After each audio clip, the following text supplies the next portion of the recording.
Hey, how's it going, YouTube? My name is Nacho, and in this video we'll be focusing on the weapons that have been revealed so far for Resident Evil 7.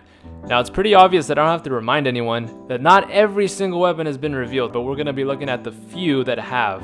This list is pretty short, but that's a good thing because given the fact that the game is going for a more survival element, so there will be less and less weapons at our disposal. Now, first up, I wanted to include a fun little speculative weapons column in this video. We have a shovel, chainsaw, a dynamite, and a flamethrower. These weapons, of course, have not been revealed just yet, but there's some pretty good info that these weapons might make an appearance in the game. Shout out to the ESRB for leaking some pretty good Resident Evil 7 info. As you can see in the highlighted text, it says flamethrowers, explosives, and chainsaws to kill mutant creatures. And even lower, it actually reveals a little scene that we might be seeing here. A character's arm dismembered by a chainsaw. A man's leg taken off at the knee with a shovel. Holy shit. We got the handy dandy handgun. That little bugger.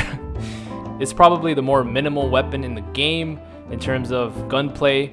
I mean, hey, no offense to the handgun, but these enemies aren't dropping as fast as they should be when you're shooting someone with the hand. I mean, this clip in particular, there's only one shot being used to take down the infamous Jack Baker, but as you can see, you're bleeding out at this point. I mean, who knows how long this battle lasted.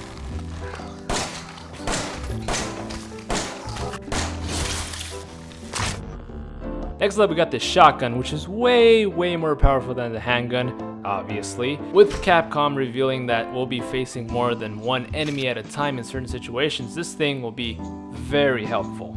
Then we have the most underrated weapon of all of Resident Evil history. No, I'm just kidding. The knife. This weapon will be vital in trying to save as much ammunition as you can, which will be very important to your survival.